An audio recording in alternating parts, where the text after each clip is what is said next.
back to the Holosky podcast. We are your hosts. I'm Steven. And Kyle. And it's Monday Holo Cult. So you know what that means. We're back to bring you some weirdness to get you through the work week. And for that, we are thankful that you have chosen us to do that. If you're new here, welcome. Me and Kyle like to talk about a little bit of show stuff before we get to the crux of the episode. So if you're not into that, just want to fast forward to the 5 or 6 minute mark. And it's usually where we kind of dial in. If not, hang out and listen to us talk. If you're not new here, welcome back. Thanks for coming back this week. But that being said, we got to get through some of the business. So check us out at all our socials: Facebook, Instagram, YouTube, Twitter, TikTok, Discord, Reddit. Come over, be part of the community, join the cult. You know the drill. It's cool. It's a cool thing.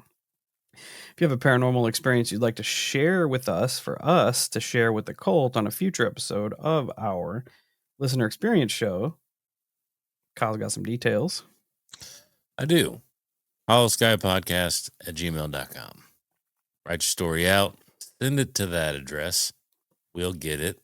Putting it in Steve's patented filing system, which is the most efficient filing system on the planet.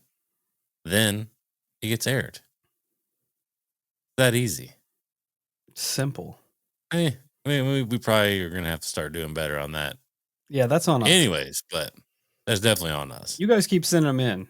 Yeah. And we'll eventually find the time to get them out. So we apologize. Yeah. In advance. What else was I going to say? Oh, you can also send those via voice memo.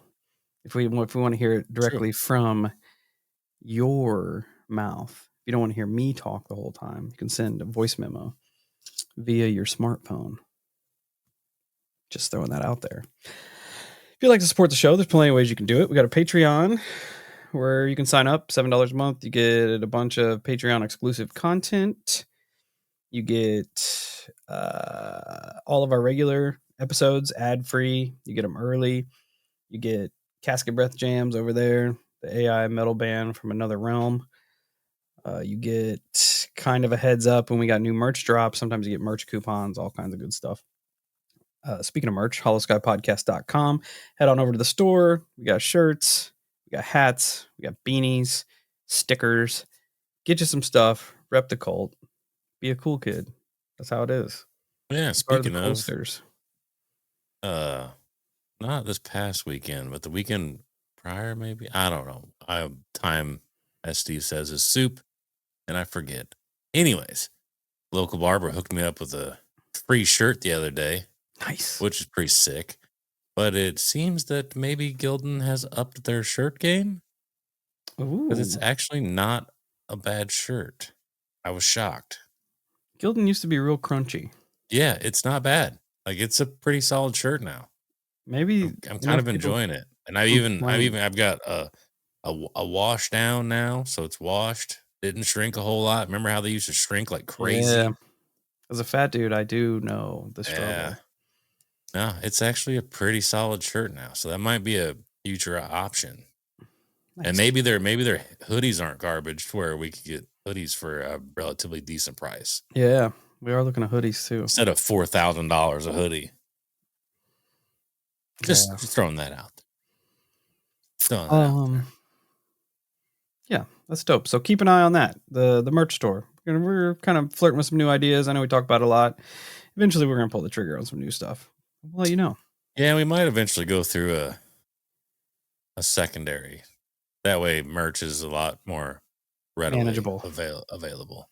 Yeah, we can get a lot more designs out there, and yeah, we won't have to foot the bill for it all right away, which is kind of nice. Yeah, and Kyle and his wife do all the merch handling and shipping in-house, so that would be a nice break from that. And what else are we at? Another way you can support the show: share it word of mouth, wherever you are. Share the episodes on social medias, all sorts of that. You know the drill. I'm a broken record here. You can also go to wherever you listen to a podcast and leave us a 5-star rating and review. You can also do that on your social medias. Leave us some kind words. If I find them, I will shout them out. And this week's 5-star rating and review comes to us from our friend Faith. If this is on Facebook, you can leave ratings and reviews on Facebook as well. Faith says 5 stars. Holosky is the bomb diggity. Anyone who says otherwise can kick rocks. Heart emoji, metal sign emoji, gray alien emoji. We are the bomb diggity, Faith. Yeah. Just so you know. You too are the bomb diggity for leaving us such kind words. And for anybody that doesn't leave us kind words, you can gladly kick rocks, as Faith said. So we appreciate you. And being nice to us. That's the most important. Yeah. Be nice to us. Yeah. Us weirdos have feelings too. Yeah. But on that note, another way you can help us out is support our loving, wonderful sponsors, which you are going to hear from now. And just like that, we're back. And Kyle's taking the reins. He's going to steer us into some weirdness. And he's circle headbanging. For those of you who are just listening, he is circle headbanging us directly into the unknown. Yes. Yeah, the other day I had to laugh because Steve was having technical difficulties and he just circle headbanged at it. So now, anytime I have difficulties in life, I'm just going to circle headbang at it. It works. Even if it doesn't, it's fucking hilarious. So it's a win. Until I'm proven otherwise, I'm circle headbanging at every minor inconvenience that happens in my life. Dude, it's going to be awesome. And every positive thing that happens in my life. So everyone at work's going to be so lost whenever I'm just circle headbanging out in the middle of nowhere. I won't. I'll be like, Kyle's got something going on. Yeah. He's struggling over there. He probably needs some help. Yeah, he's got something going on. Yeah. All right, but anyways, we're kind of going back toward the Cold War UFO flap. I did learn a bunch of shit when I was writing this episode that I don't think a lot of people do know, and that'll be more toward the end of the episode, but it's interesting. Nice. Yeah. But starting out, we're going to touch back down in Michigan at Wurtsmith Air Force Base. This base sits near Lake Huron. Once again, this base was a huge part of the SAC Strategic Air Command. It would see its share from other worldly encounters, as well as the other bases.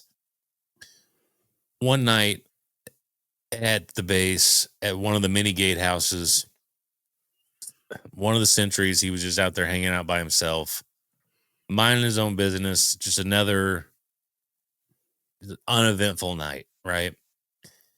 And the night starts off slow. Then he's watching the fence as he normally would, and he's listening to the roar of jet engines from the guys, kind of just running routine practices and stuff.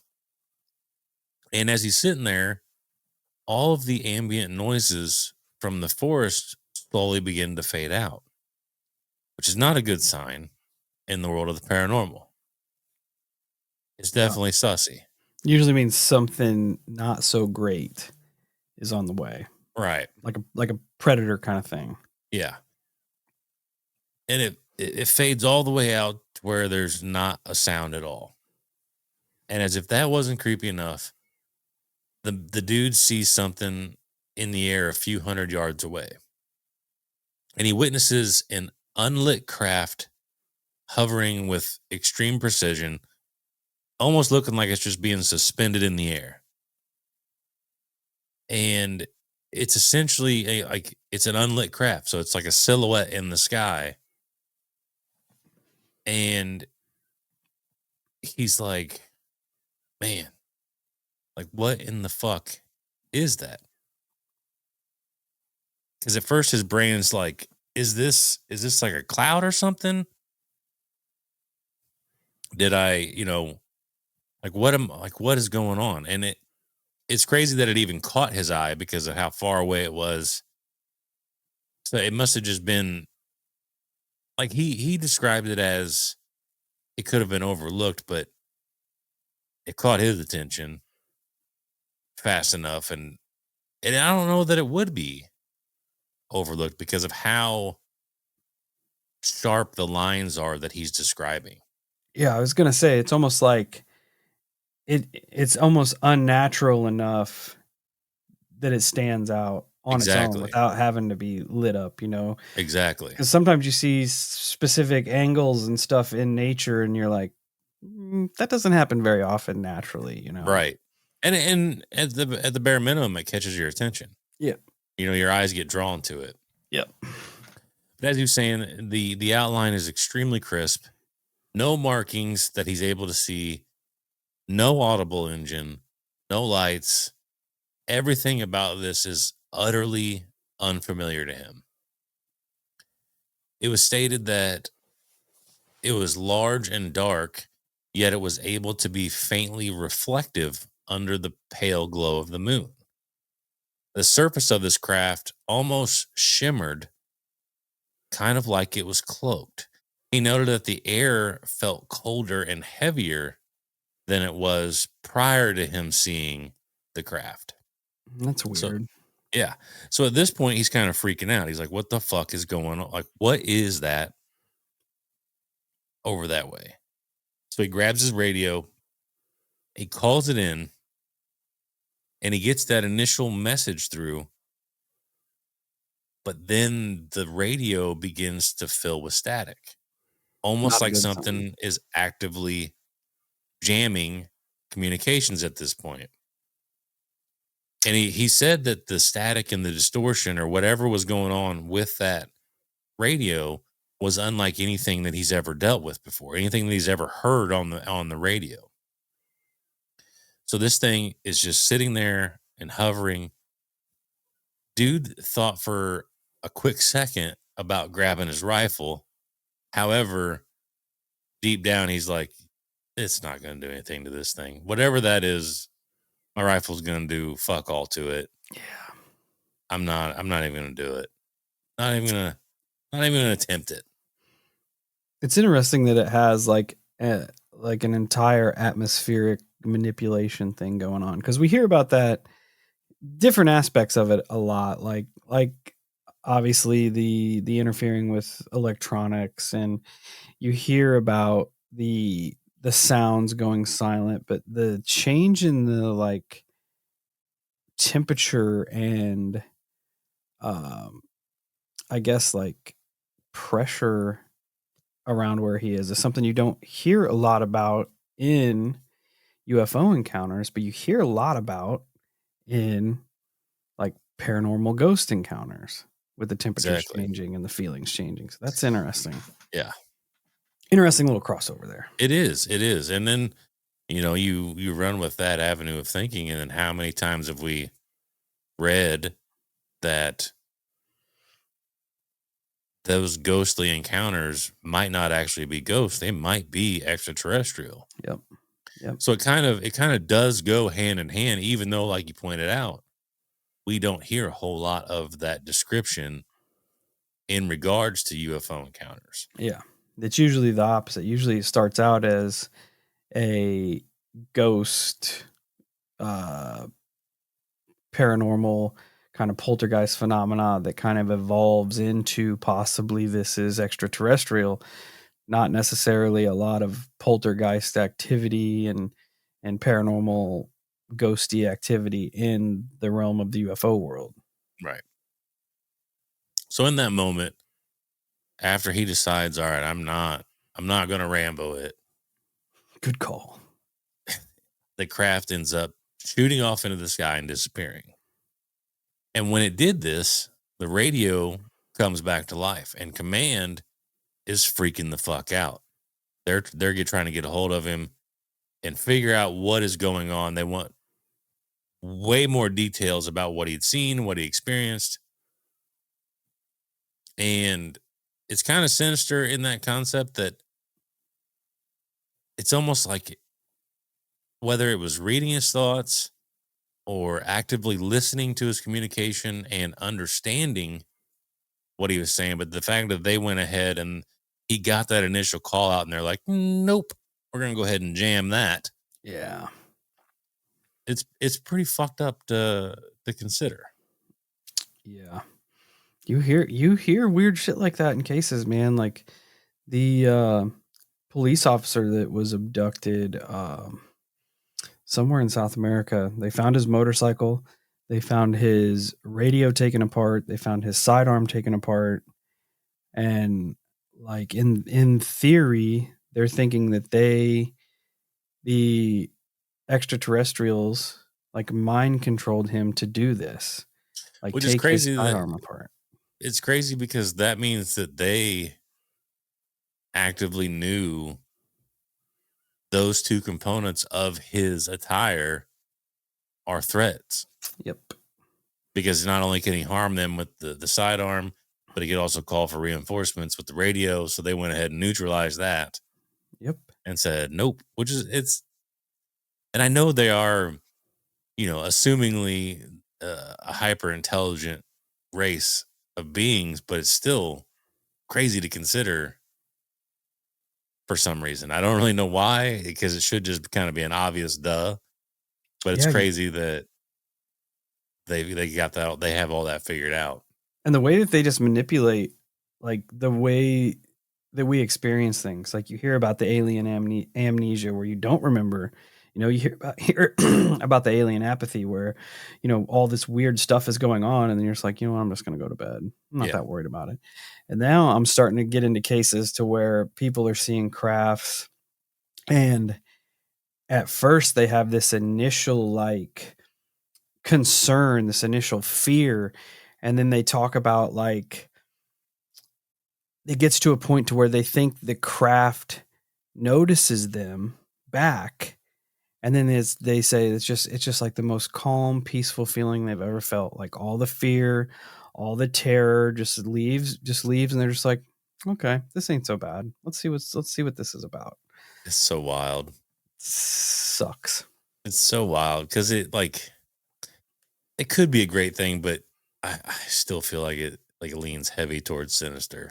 Yeah, because you hear about people that are abducted, when they do their hypno regression and they're talking about being on the table, being absolutely terrified, and these things being like, "There's nothing to be afraid of. You're not going to remember this anyway," Yeah. Well, that's not a And very good reason. no, Like that's not a justification there. not hey, Hey, we're not going to hey, hurt Steve, you. Not hey, Steve, we're not going to do you're not bad gonna stuff. remember this anyways, dude. Yeah, it's the worst. We're just gonna do the most invasive mind fucking things to you. But it's okay because you're gonna not even remember. No, unless you get hypno regressed, Yeah. then you're going to remember, and it's going to be awful. Right. But so you have the sentry there, the guard who witnesses the silhouetted craft. Now, that wasn't the only thing that takes place. There was a crew of very seasoned pilots, and they went on a night run, running missions, to keep themselves sharp to prepare for the possibility of war. And these particular string of missions, they ran them all the time, and essentially all of the guys involved in these missions they ran them so much that they could do the missions in their sleep. Essentially, these guys, they knew what the fuck they were doing. So this crew takes off. As it starts out, things are pretty normal, and subtly things start to happen. Their navigation instruments, which are routinely checked several times a day, they start to go a little bit haywire. Lights along the cockpit start to flash in and out with no reason, no explanation. So the crew decided to cancel the mission and they turned back. But when they went to make that call on the radio, guess what happens? Static takes Uh-oh. over the comms. So at this point, all the guys are like, all right, this is fucking weird. But whatever. We're just gonna stay strong, go back to base. We're gonna get all these issues figured out. Tonight's a bust. But as they're flying, the skies up in front of them are perfectly clear. It's a super clear night. They can see everything. And as they're flying, a shadow begins to creep over the craft, their airplane, right? And at first the men are like, "What the fuck? What is casting this shadow onto our airplane?" They thought that initially they thought that it was some cloud forming above them. However, this cloud had extremely sharp edges. Then one of the guys looks out the window, and he's kind of freaking out, and he's just motioning for everybody to like, "Hey, what the fuck is this? What is what is right outside our window?" And like this thing was right next to them. And they're like all of them are confused at this point because they're like, "How the fuck did it get this close to us without us knowing? We didn't see it approaching us or anything. It's almost like it was just here all of a sudden." And the men they heard no engines. There were no radar warnings for them, nothing. They said it had this, which is a fucking disgusting way to describe this craft. They said it had a predatory calmness to it. It was smooth and sleek, pitch black, and super steady. But the fact that they use predatory calmness is so Gross. disturbing. Dude, it's terrifying. Yeah.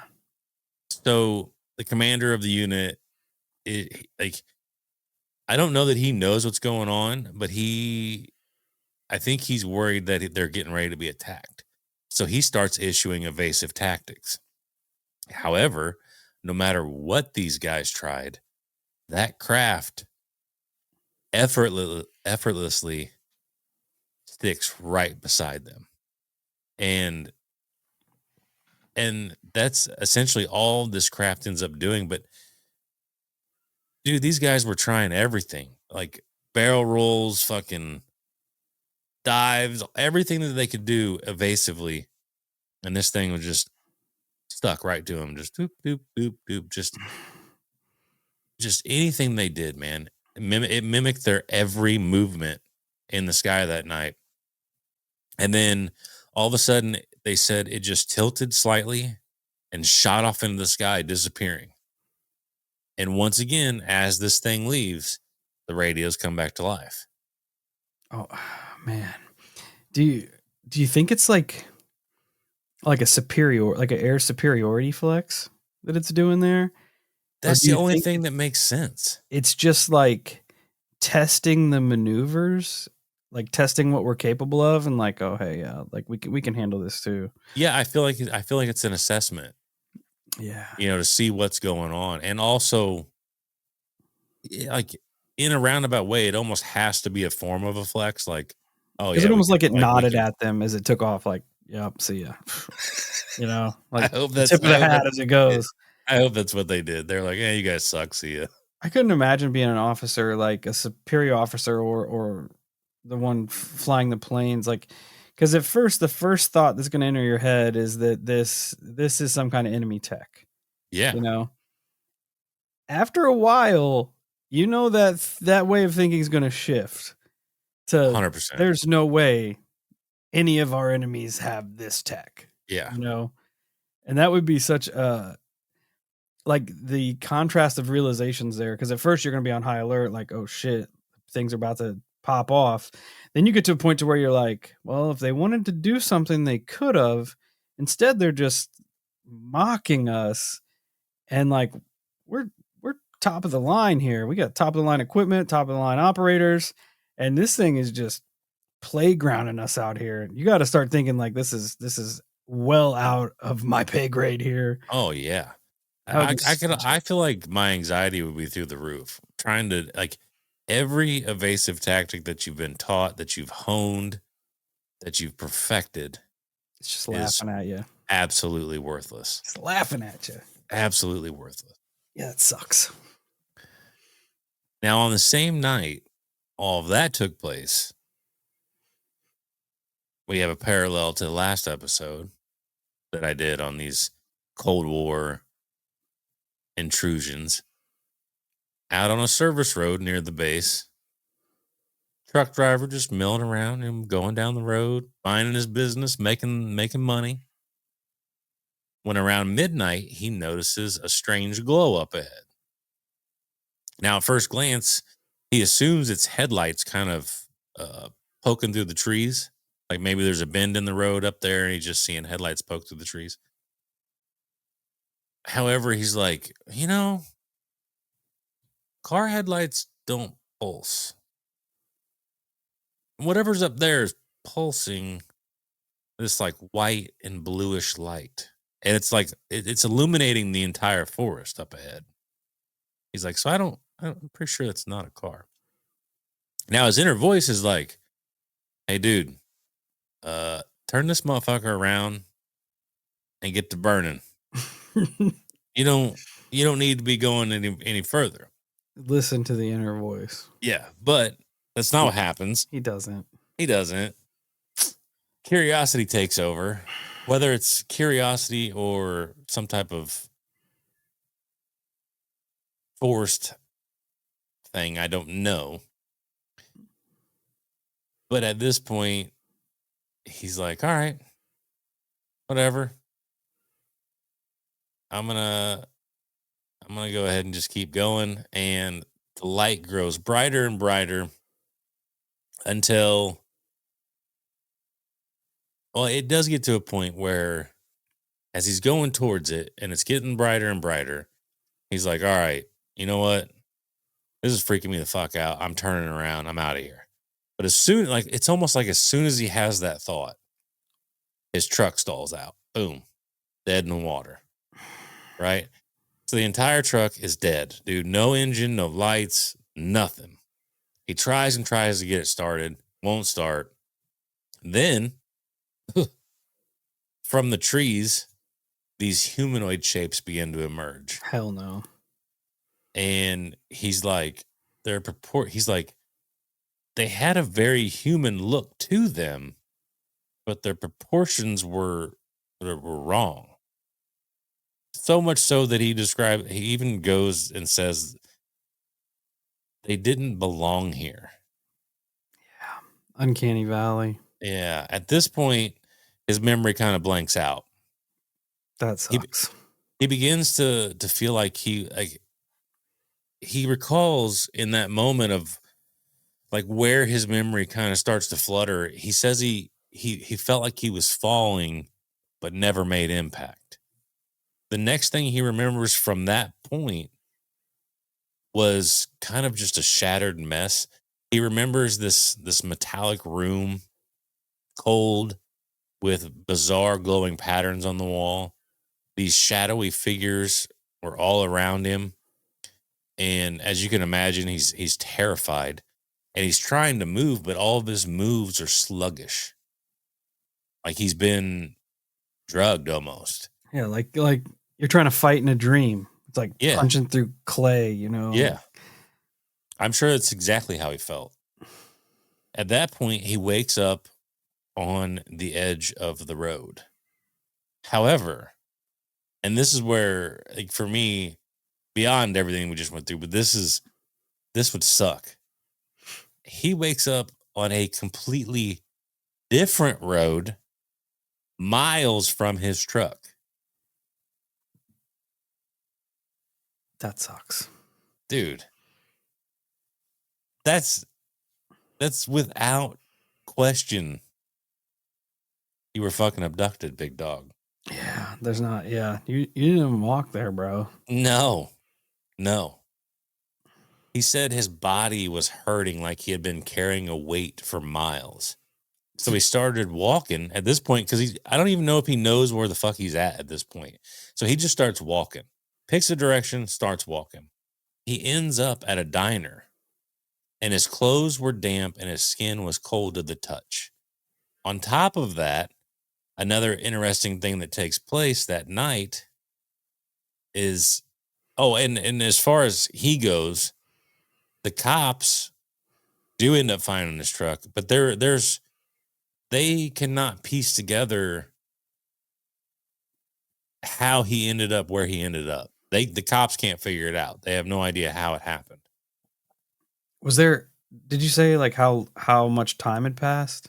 It didn't say how much time had Hmm, passed. it's interesting because you do hear like abduction stories where the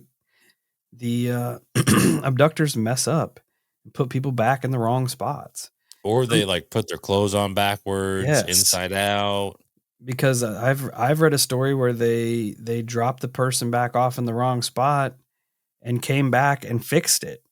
Retook them onto the craft and put them back to where they were supposed to be. Like That it's sucks. yeah. Yeah, can you imagine being abducted by an Just alien, leave me getting dropped alone. out? Yeah, you're dropped off, you're good, and then motherfucker comes back and you're like, "Oh my god. Here we go again. Here we go." But as I was saying, I kind of got carried away. Something else ends up happening that night that, in my opinion, is really fucking strange. So inside the base, things started to go haywire. And we've talked about how these crafts almost act like a jammer or an EMP of sorts. However, to me, this is if I read this correctly and understood it correctly, this is fucking bizarre. So the B-52s in the hangar, these things have system checks constantly throughout the day. Make sure everything is in working order. That way, if they get the call, the dudes get in it and they burn and go after their target. The systems inside these B-52s all of a sudden just start failing. Electrical components for navigation and weapons would blink out. Entire circuit boards get fried.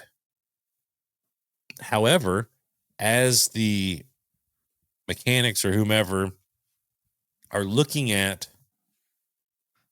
like what is happening to these airplanes, they find almost no visible cause, like something that would have caused these circuits to fry, these circuits to do this, that, and the other.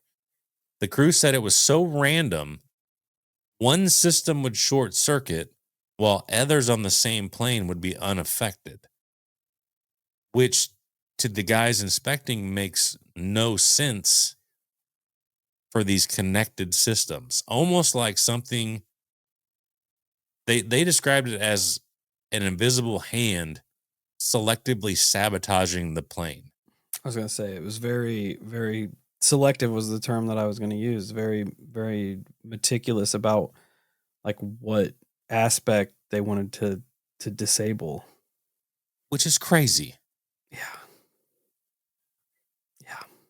Like, because in my brain, I almost picture like the UFO rolling over top, and then being able to pull up like that sci-fi style diagram of the Blueprint. B-52, like a blueprint, and then being like, well, we'll just take this offline, and this offline, and then their plane's fucked.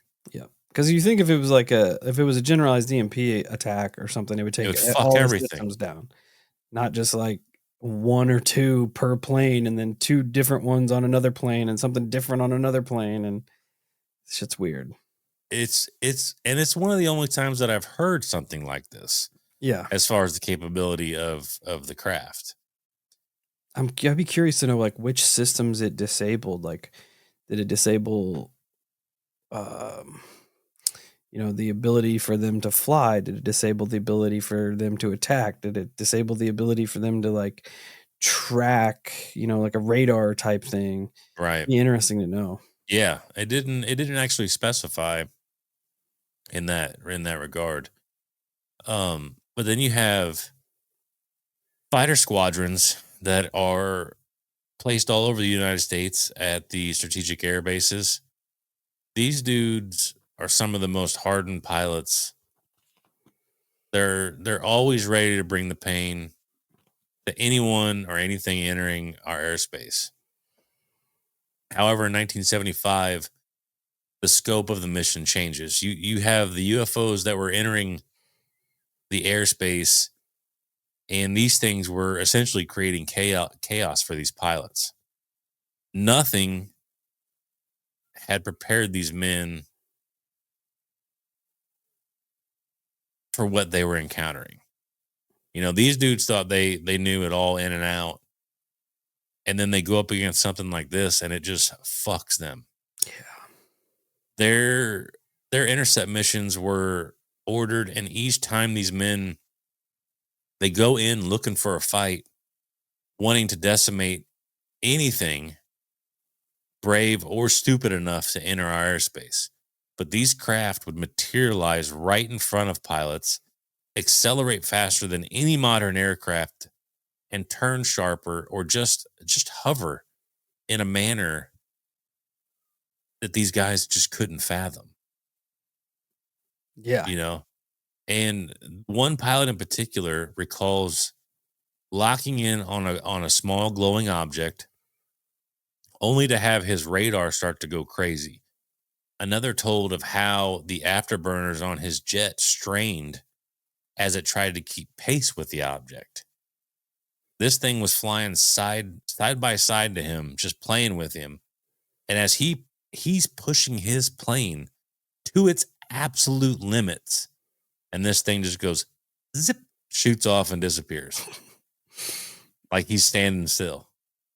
Yeah, that would be. I don't know how would you respond when you were part of the most advanced military in the world, and you're looking at crafts that are outmaneuvering you, out teching you. So you have to assume that they're also going to be outgunning you. Yeah. Yeah. It just Naturally. takes the win. Like at some point, you're gonna be like, "What the fuck am I doing here? That's what I was going to say. What It's am I got to doing here?" crush their egos. Yeah. So what happens? The military's like, all right, bet. So on their intercept missions, apparently they would just send one jet for intercept missions. Well, the military's like, all right, we're gonna start sending two. That way you guys can work together. You know, teamwork makes the dream work, baby. We're gonna Get them. run them traps and put them down. And even as a team, they couldn't do shit. They would be chasing this thing, and all of a sudden it would just appear right behind them. So both of them are just hammering down on this thing, and all of a sudden it just goes bloop right behind them. Pilots at the time would report clear radar locks on these craft. It would light up with an approaching craft, only for the craft to disappear on radar. Just boop, gone. See you later. Thinking it would be something with the atmosphere or a glitch, they would call into ground control, who would confirm the exact same thing the pilot witnessed. It was also reported all over that communications were blocked during these dogfights. Which, if you were a single dispatch fighter ready for war up there, think about how disheartening that is. So now, not only are you by yourself up there, but you're going up against something that's superior to you. Then your only tie to sanity is now severed, and it's literally just you and that thing up in the sky. Yeah. No, That's thank it, you. No, dude. thanks. Like, I don't care who you are, that would be terrifying. Oh yeah. It's almost like it's like emotional warfare is what it is. Yeah. Like you are alienating that pilot to where it's just him. Like it is just him. And that takes the wind out of a lot of guys' sails real fast. Yeah. Yeah. Especially when you've I'd been probably just trained. want to Independence Day it and just drive my jet right into that thing. Yeah. And it probably wouldn't even do anything. Especially when you've been trained to rely on people back at the Air Force Base to keep you in communication. They are your eyes and your ears, what's beyond that windscreen, you know? Yeah. And once Yeah. that's cut off, like you only Dude, know what's directly in front of you. You ain't got nothing else. it would be terrifying. And the thing that's directly in front of you is teleporting behind you and mocking your maneuvers and disappearing and reappearing and yeah. Dude, it would be Some terrifying. fear-based tactics there. Now, with all the things that are currently happening on these bases. Something I did not know. The military, the military and government kind of do what the military and government do.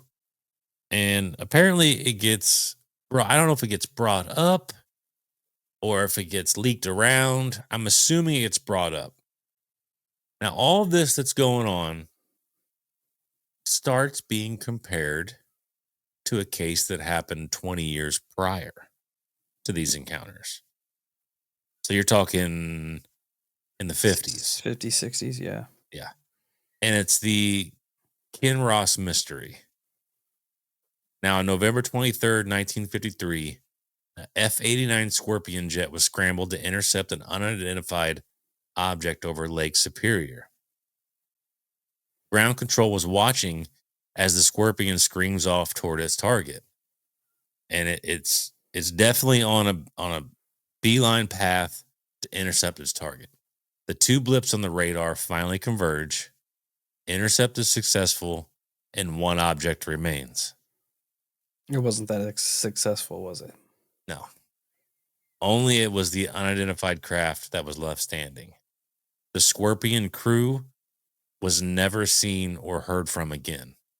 They have no idea where the craft or crew went. Didn't find any wreckage. Nothing. Sucks. Nothing. That's crazy. It's crazy. So this whole time I've been preaching that they're hostile. I've been right. Yeah. Yeah.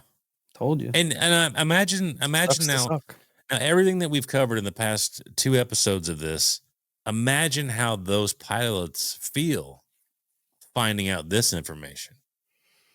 They knew 20 years prior that you were 100%, like they just made a fucking jet and crew disappear. Yeah. We don't even know what happened. We don't know if they shot it down. We don't know if they put it off into fucking Neverland. We have no idea where that thing went. I would be livid. Yeah, you feel real disposable at that point. Oh, 100%. Real disposable. 100%. So now people are wondering if the same beings that operated in 1953 were the same ones that are here in 1975. You know, the questions start being asked. Had they just been lingering around, waiting for another chance, or had they come from somewhere else again? Some people began to wonder if that incident was simply overlooked and what could have, what could have been learned from that incident. I would venture to say that it wasn't overlooked. No. It was more or less just wiped under the rug. And this is after 47, which is the most notorious UFO year known. But the military is just not going to shrug off an aircraft in our airspace and it just straight disappears one of ours. Yeah. I don't think that's how that plays out. No, that was purposely kept under wraps because you're going to take the wind out of a lot of guys' sails when you're like, look, we don't know what these things are. We do know that the craft are better than ours. We do know that the pilots are better than ours. Yeah. We also do know that they can just make you completely disappear without a trace, no wreckage, no interaction, and we won't know what happens to you, but we're going to need you to go up there and check it out. Exactly. That's pretty much what I have wrote down almost to a T. You would keep this story buried for 2 reasons. You're not going to want general population to find out about it because they're going to freak the fuck out. And then you're also not going to want military personnel to find out because they're the ones that have to run off into battle and come back victorious. And those poor fucks didn't even get to come back. No. I'd be like, hey, Kyle, we have got an armor-plated grizzly bear with chainsaws for hands. It's already taken out 6 other battalions. But we're going to need you to go up there and check it out. Okay? I'm like, no, I'm good. You know what? Here's what I can do. You go ahead and give me the launch codes for the big one. Yeah. I'll send that bitch. We'll take care of the threat. No, Because just fly up there and see about oh it. no, no, no, no, no, Just fly no, up there and check it out, bud. motherfucker, you're gonna be flying with me, I would. and then we're just gonna drive it straight to the ground. Yeah. They can't abduct what they can't catch. Oh man, that makes me think. This is a way side note, but totally makes me think of. I almost sent you the fucking clip, and now I should have, because there was a battlefield clip where I saw a new guy trying to fly a jet, and he was upside down on the ground, shooting across the ground, and runs into a building. That would be us flying a jet. Yes, I saw one that was the helicopter. It's like when you get in the battlefield helicopter and you remember you don't know how to fly the battlefield helicopter. It's just slamming into buildings and shit. That would be us. Oh, 100%. The aliens 100%. the aliens would be like, you know what? We don't even have to like show off our maneuvers because they're showing off their maneuvers and we are Yeah. safe here. Yeah. We're just going to hang out. Yeah, we're good. There is no immediate threat on this planet. All right. So if all of that isn't strange enough, I found another intercept mission that gets launched in 1975. The pilot does return. However, it was different than the other intercept missions. This pilot, he was like the dude. He's Tom Cruise essentially from Top Gun, right? This dude was confident. He was disciplined, extremely sharp. When he comes back from this mission, he's a broken shell of who he was. That's not a good sign. No, this dude wouldn't even fucking look at people anymore when talking. Not to mention, he would only speak short, vague sentences. This guy would flinch at the most mundane sounds.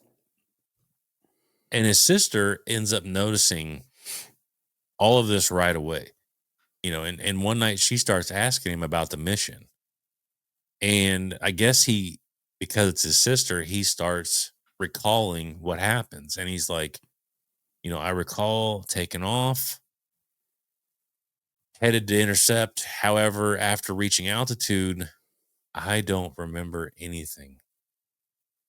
It was all blur. He doesn't remember chasing the object or how the mission even concluded. The only thing he remembers is that when he landed, the world seemed unreal to him. Later, he would be transferred to a quiet spot in the military, and his sister actually ends up becoming his voice, essentially telling his story to UFO investigators. Not to mention, you have the civilian side, you know, to all of this too, but not just in immediate locations of the bases all over the world. During this little flap, you have pieces like I don't know. It's just like it did heavily focus on the bases, but it also branched out across the entire planet. I found there was it's called Charlie Red Star. It was an object that was seen all over Canada. People would describe it being dull and light, sometimes as bright as neon. They talked about the speeds it would travel, making no sound, and sometimes cloaking itself or disappearing right before their eyes. But it became a community thing too, actually. People would go out in the night looking for this object because it would show up consistently night after night after night. That's weird. Yeah. Then you have the experiences people had on the M6 motorway in the United Kingdom. And this actually reminds me a lot of the Miami Mall incident. People report sightings of humanoid figures in wooded or rural areas of the motorway. People would describe glowing human like forms. Sometimes they were seen stepping onto the road only to disappear. What? People also began to report this is fucked. People also began to report abandoned cars along the highway too. People would stop to investigate and find the cars completely empty. No damage to the vehicle and no reason as to why the person driving it would just abandon it in the first place. That's crazy. It's nuts. Were there missing people in the area? I don't know. It didn't specify, but I did. People also reported missing time during this stretch as well, saying that the clocks on their cars weren't matching the actual time. So people, essentially, like my brain went like these people just disappeared, but these people could be stumbling upon people's cars who are actively being abducted at the time. I think that's what happened. That's so bizarre. Even the fucking Amazon had reports coming in during this time. People describing glowing orbs hovering over homes and following vehicles. Reports came in large numbers of people being woken up in the middle of the night by bright lights. Others talking about how they lost hours of time, waking up disoriented miles away from where they were last seen. Some people recall seeing beings with almond-shaped eyes and metallic clothing, while others don't remember shit other than a bright light. It's so weird. Dude, one farmer sees a bright light fall into his field, and then he isn't seen for 2 days.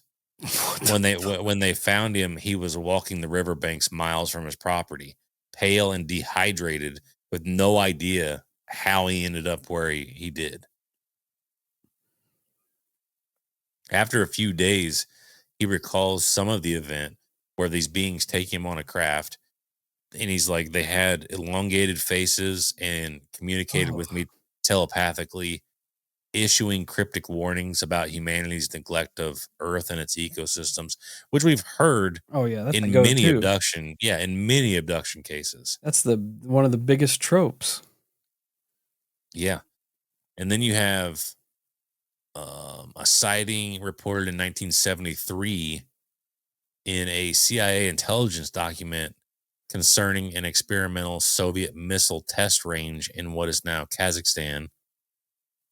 The object was observed in the summer of 1973 at Site 7, part of the Shagan weapons testing range.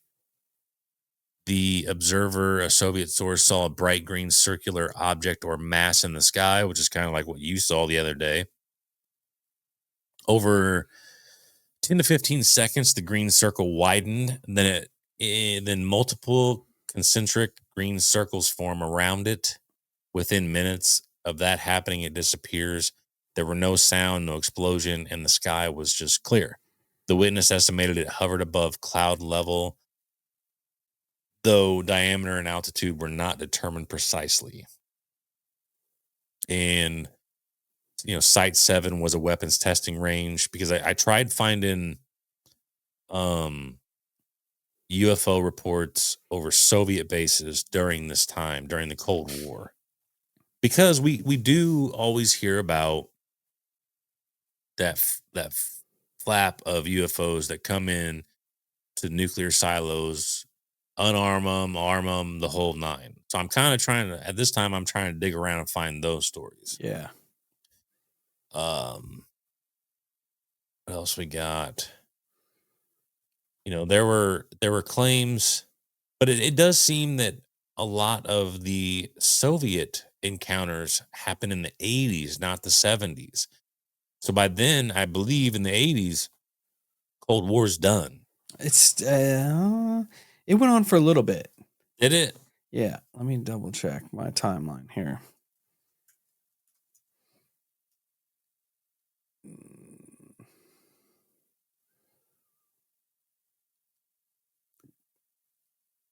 Cold War essentially went from 72 to 91. Oh, okay. So I guess it does count as the Cold War then. Yeah.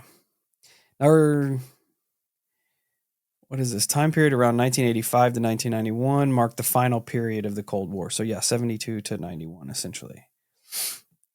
And it makes it does make you wonder if the uptick in these things do have to do with the geopolitical climate, It could be. because like it's pretty crazy out in the world right now. And look at all the drone That's true. flaps and That's the true. orbs and all this shit. Like it I seems don't know. to tick up. Maybe they show up when we're on the brink of destroying ourselves. And they're like, hey, there's bigger fish to fry here. You don't need to be blowing yourselves up. Yeah. But with that green sphere encounter, the CIA classify it under atmospheric optical phenomenon or phenomena of unknown origin. So swamp gas. Pretty much.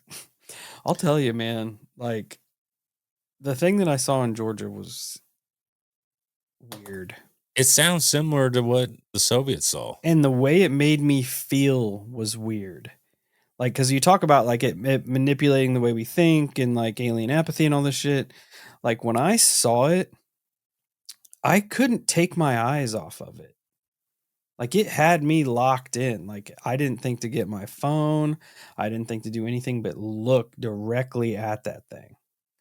And like I could not take my eyes away from it until finally, after probably, it was a while, 30 seconds, maybe a minute.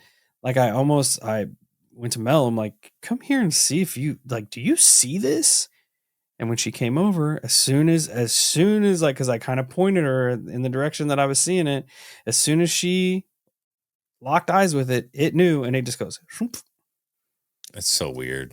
And it's also weird that like I saw a glowing orb and like you saw a glowing orb during your stuff. Remember, like you said, it looked like the orange Yep. campfire. Like, Yep.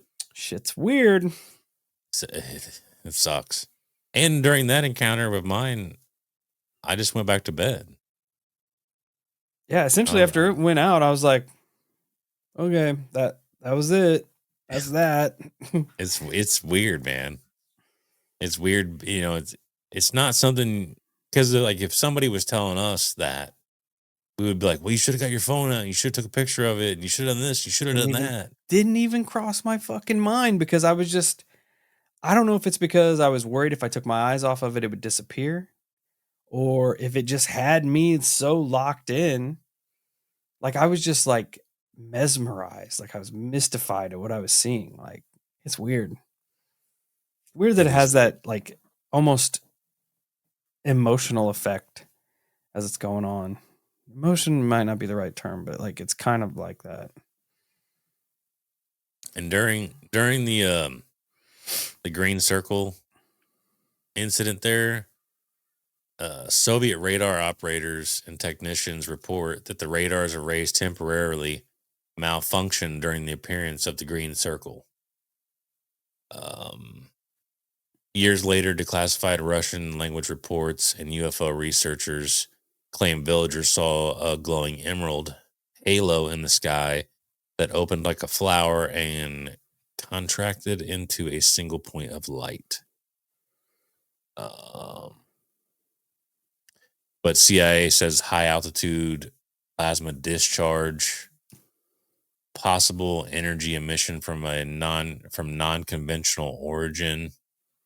What the fuck does that even mean? I have no fucking clue. High altitude plasma discharge from what? What's discharging plasma? One of the claims was weapon or propulsion test. So Which just makes you wonder, like if that's on the table in the fucking 70s there, what the, like it just makes me feel like I don't know anything. Yeah, like you got atmospheric plasma weapons that we don't know about. I mean, I guess that's kind of what it makes it sound like, right? Yeah. And what was the other thing they said after that? After the plasma weapon? A possible energy emission from non-conventional origin, whatever that means. Yeah, what does non-conventional origin? That's like non-human intelligence. And it says side notes in the document, hint it was discussed alongside unidentified atmospheric vehicles. They're just changing the name of UFOs. Yeah. That's what it is. It's pissing me off. Soviet scientists actually had a few accounts on it. There were several researchers who later defected or gave interviews claiming the USSR tracked plasma type craft over strategic sites, often before or after nuclear tests. Plasma, They described these as intelligent luminous forms appearing when nuclear tech was being tested.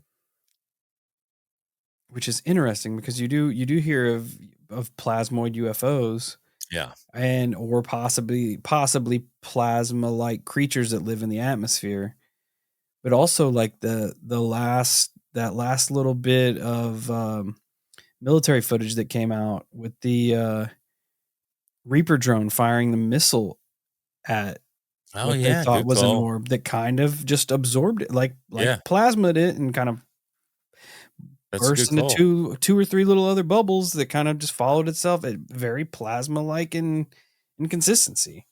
Good call. And it seems like Weird. from 77 to 82 was around the time the Soviet nuclear missile fields start seeing increased UFO activity. Uh, Several accounts by Russian researchers describe strange aerial objects over missiles, storage facilities, and strategic rockets. Units near Kapustin Yar. There was a famous incident happened in 82 at a nuclear missile base in Ukraine. Multiple witnesses, including military officers, claimed a large glowing disc hovered over a missile site for 15 minutes. Launch codes allegedly went active briefly as if the missiles were preparing to fire, then returned to normal after the object left. Uh, It's such a flex. oh, dude, that's the probably the biggest flex you could have. Yeah, we can end you without ever firing a bullet. We can end you with your own munitions, which is terrifying. And the problem with the fucking Soviets is that they've essentially kept all of their files on this under lock and key. They don't let like some of it has leaked, but most of it is under lock and key. Because it says during the late Cold War, the Soviet Ministry of Defense and the KGB created official programs like Setka Mo and Setka An to catalog UFO reports from military units.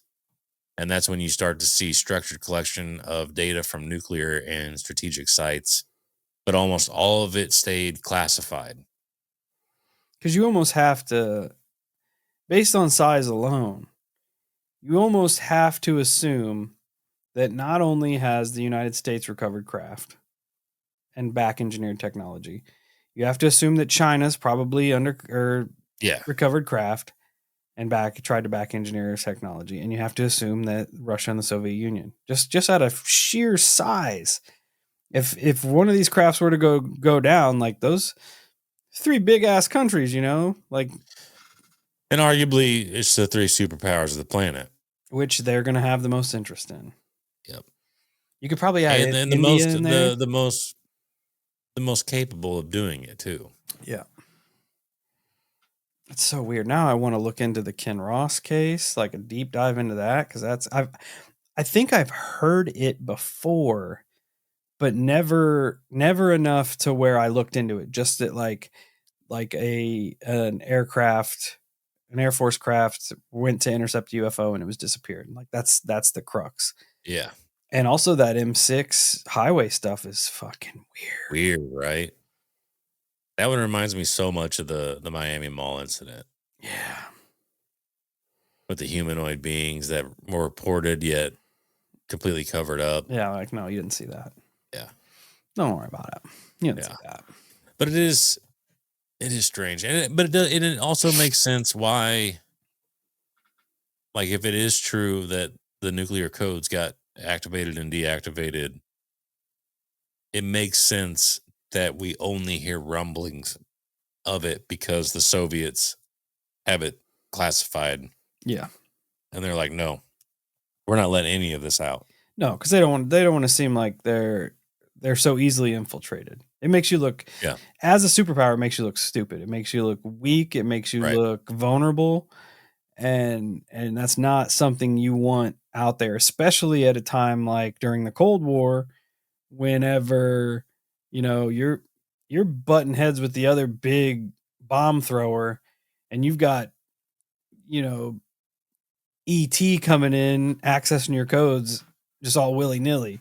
Yeah, I'm sure at first they might not even have assumed it was ET. They might have assumed it was the Americans coming over. Oh, yeah. And fucking with everything. God, could you imagine? Could you imagine that? Being on base and those launch codes take off. Oh, I'd be terrified. Like, oh, shit. Reset the router. Bad. Reset the router. Yeah. Unplug everything. Yeah. It'd be terrifying. Because that's once one of those goes off, game over. Mutually assured destruction. Oh yeah. Especially if it's aimed at another country. Yeah. It's that's all she wrote. It's bad news. All she wrote. For all players involved. Yeah. It'd be a bad day. Definitely gave me some deep dives I want to get into though, man. It's a cool topic. Like I said, it's and the nuclear codes is kind of what drew me to it, because it's just something you always hear in the rumblings of the UFO world. Yeah, always hear about it. Yeah, you have to text me like if you've got the dates of the Ken Ross incident, so I can look it up, and the M6 stuff, and I'll go through my humanoid entity books because they go by decade.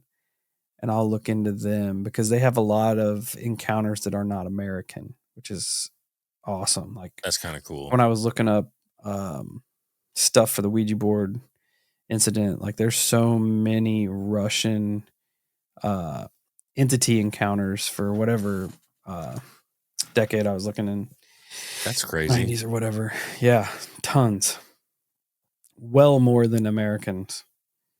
It's crazy. Because I think we live in this like bubble, like all like in our brains, like the paranormal shit happens here because it's easily to access for us. Like if we wanted to go to a haunted house, we're gonna go to one like in America. If we wanted to go to some famous UFO site incident, we're going to one that's in America, and just to like kind of expand that and see that there's so much other weird shit going on that we're not even like privy to. Yeah. Like it opens the door to all kinds of shit. Yeah. Yeah. The world's fucking huge.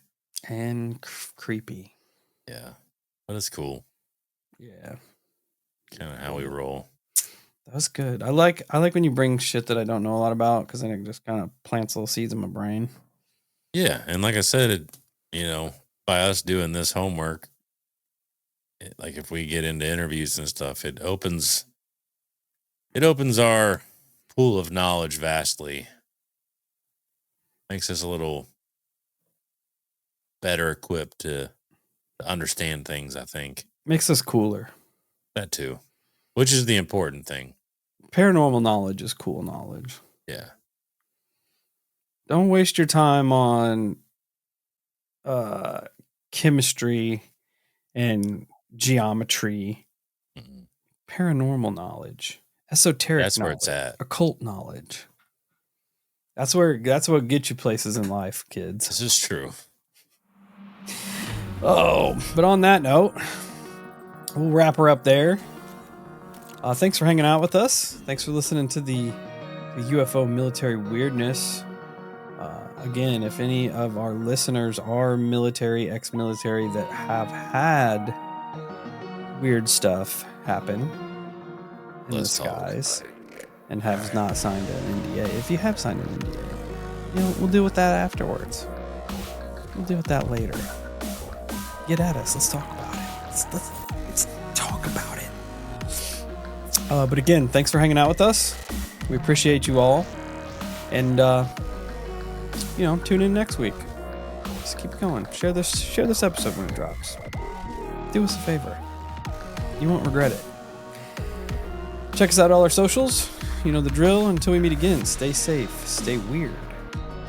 And if you are a military pilot and you're flying in the sky, you see a UFO, don't try to outmaneuver it. Don't try that. You're just going to feel bad about yourself.